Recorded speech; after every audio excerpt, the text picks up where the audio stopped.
सूर्य आज्ञा से, गुरु आज्ञा से, क्योंकि इसी वंश में प्रभु श्री राम आ रहे हैं, ये सूर्य का वंश है। सूर्य नारायण अति प्रसन्न है। सूर्य भगवान की बड़ी महिमा है रामचरित्र में, रामायण जी में भी। रावण के वध के पूर्व भी ब्रह्मा जी ने आकर के राम जी से कहा है, बोले भगवान रावण को मारने से पूर्व आपको अपने इष्ट को प्रणाम करना होगा। तब आदित्य हृदय स्तोत्र गा करके प्रभु श्री राम ने सूर्य को प्रणाम किया, तब रावण का वध किया। लोग बाग हमसे पूछते हैं आपको इतने साल हो गए कथा करते हुए, भगवान देखे आपने? रोज देखते हैं, रोज सुबह उठते ही आप साक्षात सूर्य को जब देखते हैं, उन्हीं के प्रति ही शंख चक्र गदा पद्म चतुर्भुज रूप का भाव रख करके प्रणाम किया करो। साक्षात नारायण है, किसको नहीं दिखते? रोज सबको दिखते हैं भगवान। ये सूर्य कोई देव नहीं है, भले ही देव में हम उन्हें मानते हैं, वो साक्षात नारायण है। प्रभु श्री राम भी उनको वंदन करते हैं। तो मास दिवस कर दिवस भा मरम न जाने को, रथ समेत रव था के निशा कवन विधि हो। यह रहस्य काहू नहीं जाना, दिन मन चले करत गुण गाना। देखी महोत्सव सुरमुनि नागा, चले भवन वर्णन नत निज भागा। ये भेद कोई नहीं जान पाया कि श्री सूर्य नारायण भगवान इतने दिनों से खड़े कैसे हैं। इस प्रकार यह शुभ चरित जान पे सोए, कृपा राम के जा पर हो। कुछ दिन बीत गए और कुछ दिन बीत जाने के बाद में प्रभु के नामकरण का अवसर आया, प्रभु का नामकरण किया गया।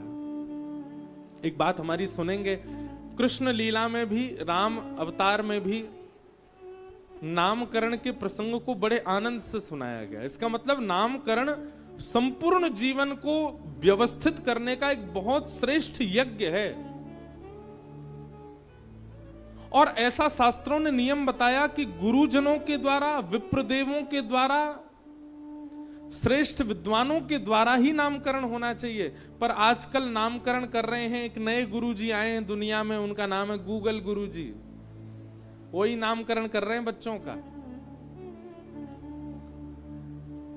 ब्राह्मण देवता बता देते हैं आपके बालक के ये अक्षर हैं, इन पे नाम रख लीजिए।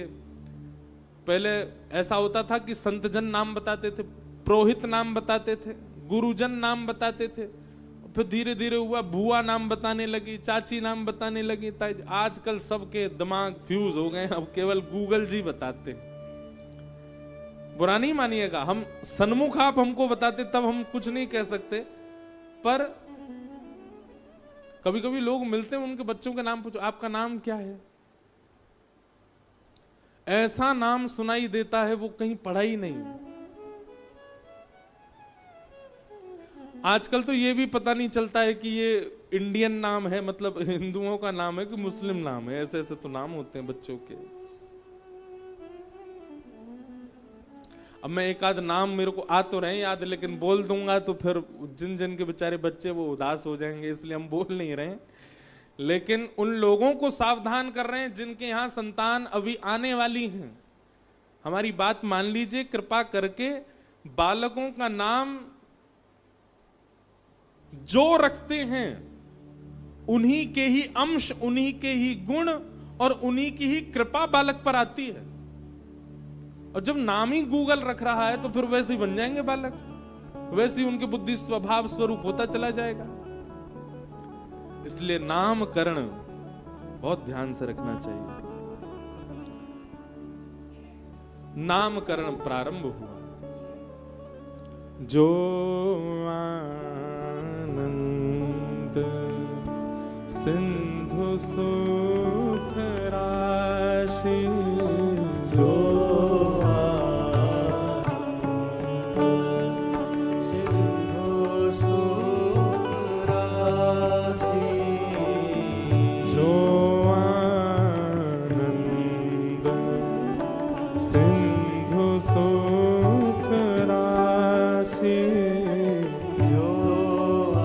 वशिष्ठ मुनि नामकरण कर रहे हैं चारों भाइयों का। सब लोग गाओ मेरे साथ। सी करते त्रयी लोक सुपासी।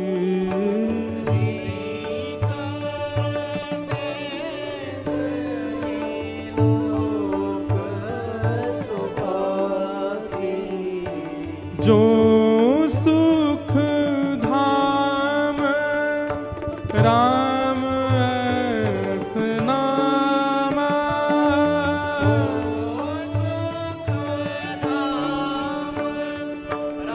ये रामायण की मानस जी की चौपाइयां हैं। इनको गाने में कोई आपको कष्ट नहीं हो सकता, बल्कि आपकी वाणी पवित्र होगी। जिस राम नाम ने पूरे विश्व का उद्धार कर दिया है, उस नाम का पहला नामकरण अब हो रहा है। रामेश्वर भगवान निश्चित ही यहां बैठे होंगे, श्रवण करके आनंदित हो रहे होंगे। चूकिए मत, गाइए सब लोग। जो सुख धाम राम ऐस नामा।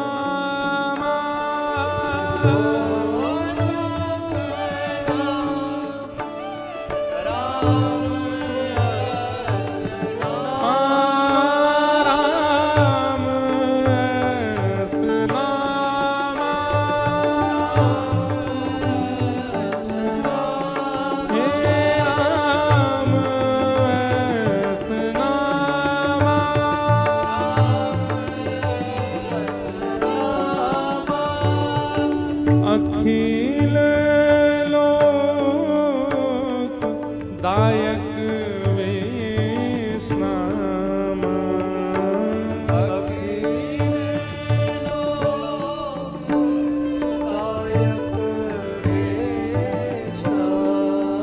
गुरु वशिष्ठ कह रहे हैं, हे राजा दशरथ, कौशल्या मैया, आपकी गोद में जो नीलमणि विराजमान है, आपको पता है ठाकुर जी का सबसे पहला नाम क्या रखा गया? जैसे ही राम जी प्रकट हुए तो पूरी अयोध्या नगरी राम जी को जब तक नामकरण नहीं हुआ तब तक क्या कह के बुलाती है? दशरथ के नीलमणि, कौशल्या के नीलमणि। नीली नीली सी मणि है, ऐसे नीलमणि है। आपका ये बालक नीलमणि की भांति है, नीले समुद्र के भांति है। अत्यंत रहस्य छुपे हैं, अत्यंत ज्ञान का भंडार ये आपका जो पुत्र है, जिसके संपर्क में आते ही मानवों को, देवताओं को, जो भी इनके संपर्क में आएगा सबको सुख ही प्राप्त होने वाला है। ऐसे आपके बालक का मैं नाम राम रखता हूं। बोलो राजा रामचंद्र भगवान। राम शब्द का अर्थ क्या है? जो योगियों के हृदय में रमण करता है। रमन्ते योगिनोस्मिनिति रामः। जो योगियों के, साधुओं के, साधकों के, भक्तों के, वैष्णवों के हृदय में रमण करे, वही राम है। जो आनंद सिंधु सुख राशि।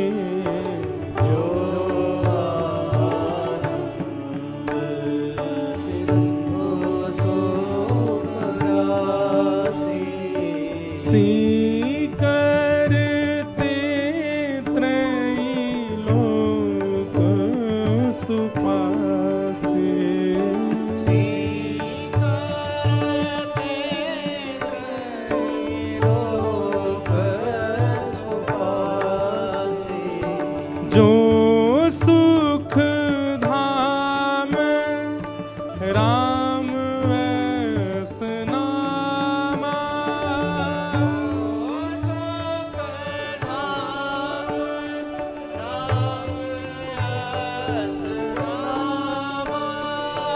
अखिल लोक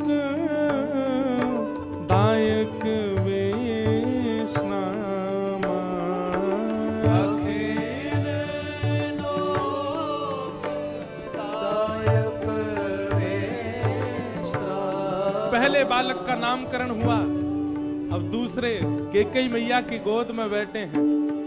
उनकी ओर वशिष्ठ जी देख रहे हैं और उनका नामकरण कर रहे हैं। विश्व भरण पोषण कर जोई। विश्व भरण पोषण कर जोई। ताकर नाम भरत अस होई। ताकर नाम भरत अस जो होई। विश्व का भरतार है, जो विश्व के प्रत्येक जीव के अभाव को पूर्ण करने वाला है, चाहे मानव हो, चाहे जीव हो, चाहे जंतु हो, चाहे विश्व का कोई कोना हो, सबको भरने की क्षमता जिसके चित्त में है। अच्छा, भरने का मतलब क्या होता है? भरने का मतलब यहां कोई संसारी वस्तु में नहीं है। जो संसार के किसी भी अभाव को अपने चित्त के प्रेम से भरना जानता है, ऐसा भरतार का रूप जो आपके घर में प्रकट हुआ है। ताकर नाम भरत अस होए। बोलो श्री भरत लाल जू की जय। जाके सुमिरन तेरे पूना सा।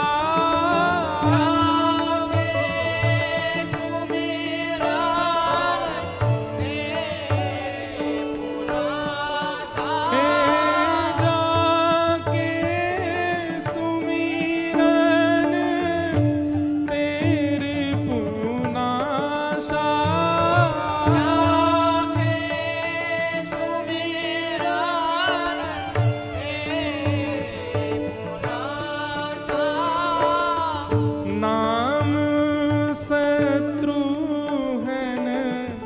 वेद प्रकाशा। नाम शत्रुघ्न वेद प्रकाशा। नाम शत्रुघ्न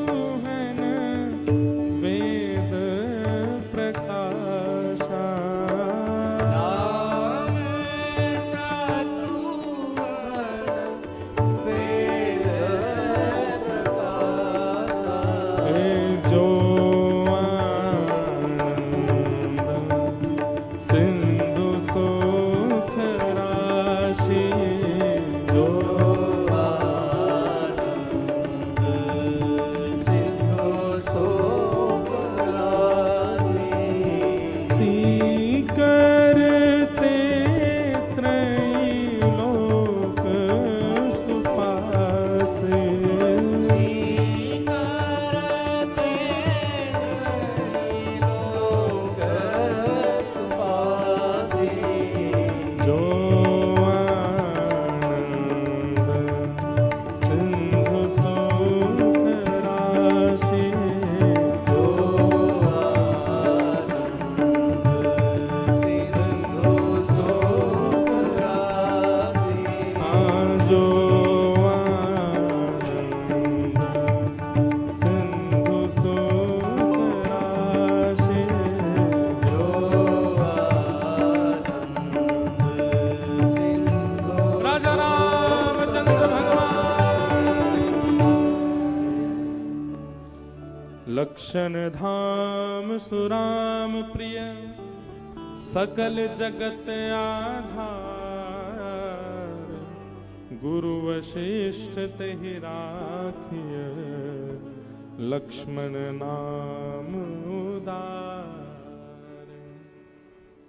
चारों भैयाओं का नामकरण किया गया, राम, भरत, शत्रुघ्न और लक्ष्मण। अब यहां एक भाव आता है कि लक्ष्मण जी का नाम सबसे अंत में क्यों रखा, और श्री लक्ष्मण जी के नामकरण को श्री गोस्वामी जी महाराज भी चौपाई में ना गा करके दोहा में गा रहे हैं। कारण क्या है? वास्तव में श्री लक्ष्मण जी कौन हैं? जीवाचार्य हैं, ये गुरु हैं, आचार्य हैं। लक्ष्मण जी ही कलयुग में श्री रामानुजाचार्य जी के रूप में प्रकट हुए जीवाचार्य। जीव को भगवत प्राप्ति कराने का जो कार्य है वो लक्ष्मण जी करते हैं।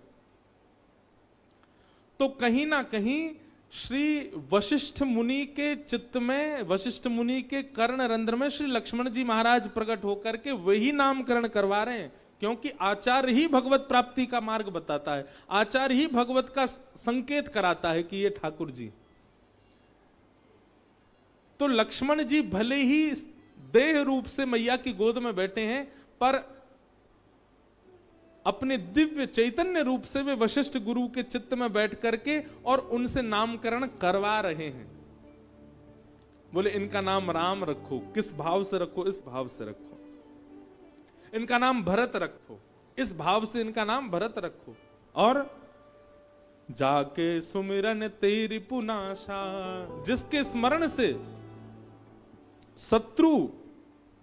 शत्रु के चित्त का शत्रुत्व नष्ट हो जाता है, ऐसे छोटे भैया का नाम शत्रुघ्न रखो। जब तीनों का नामकरण हो गया, तब दशरथ जी ने कही आपने तीसरे लाला का तो नाम ही नहीं रखा। तभी लक्ष्मण जी महाराज चित्त से बाहर आ गए और बाहर आकर के विराजमान हो गए। तो वास्तव में वशिष्ठ मुनि ने नामकरण किया है, यह भी संकेत केवल लक्ष्मण जी के नामकरण में ही आता है।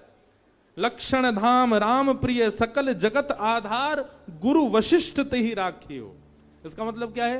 ये तीन नाम तो श्री लक्ष्मण जी रखवा रहे हैं, लेकिन लक्ष्मण जी का नामकरण श्री गुरु वशिष्ठ कर रहे हैं एक भाव से। इसलिए श्री लक्ष्मण जी का नाम सबसे अंत में रखा गया, क्योंकि वो जीवाचार्य हैं, वे आचार्य हैं, वे ही जीवात्मा को परमात्मा की ओर अग्रसित कराते हैं।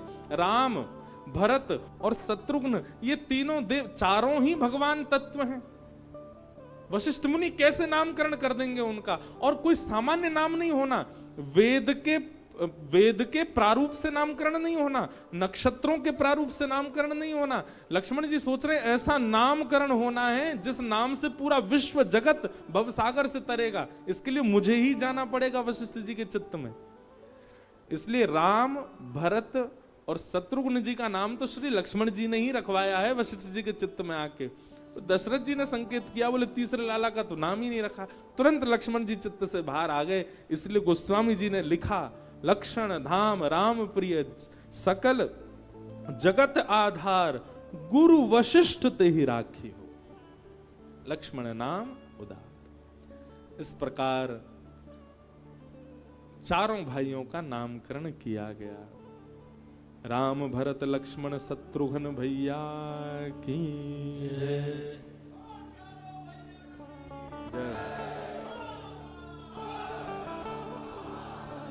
वाह।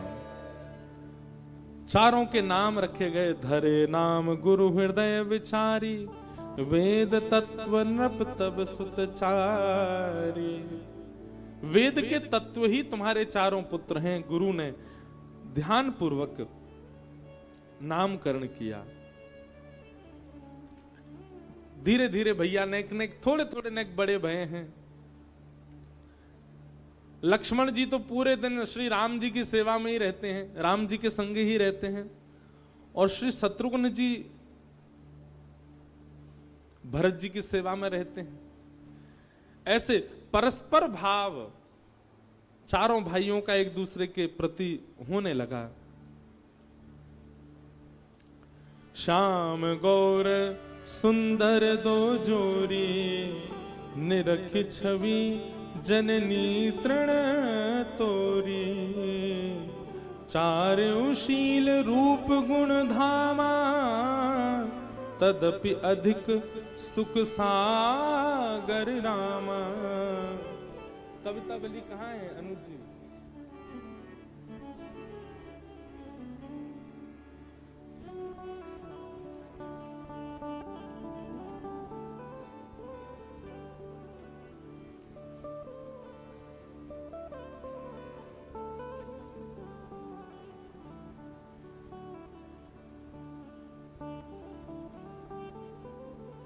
वाह। कल बाल लीला कवितावली में श्री गोस्वामी जी की पढ़ रहे थे।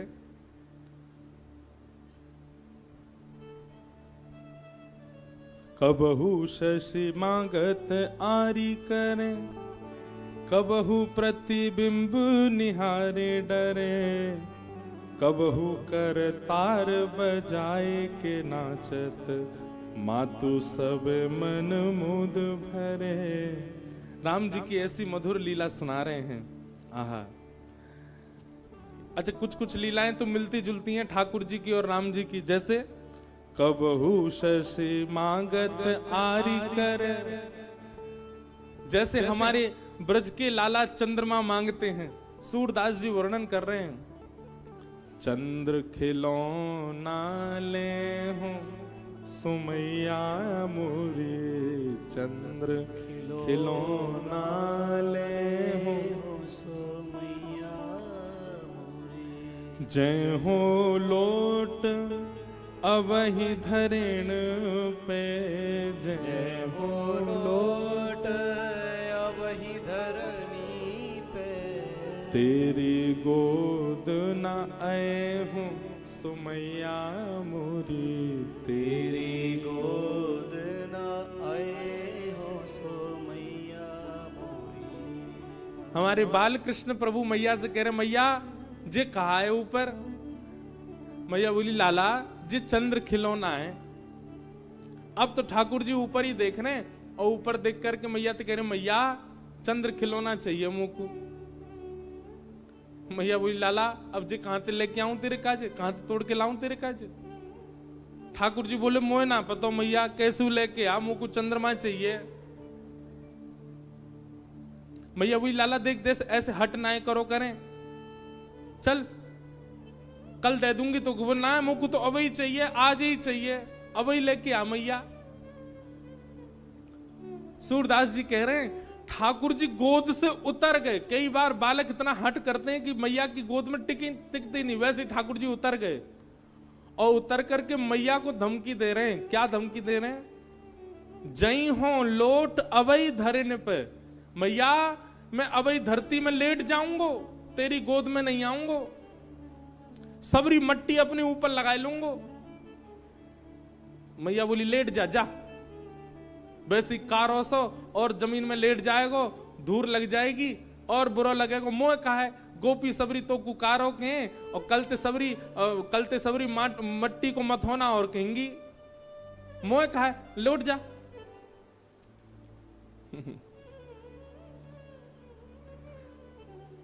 ठाकुर जी बोले, मैया ना देगी चंद्रमा? मैया बोली, ना दे रही, बता और कहा करेगो? ठाकुर जी अब सोच रहे हैं, अब मैं कहा कहूं जा से मैया मेरी बात मान जाए। मैया मेरी बात सुन ले। बोले, कहा सुरभि को पे पान न करी हो, सुरभि को पे पान न कर हो, बेनी सिर न गुथे हो मैया मोरी, बेनी सिर न गुथे हो सो मैया। ठाकुर जी कितने प्रेम में छके हुए हैं।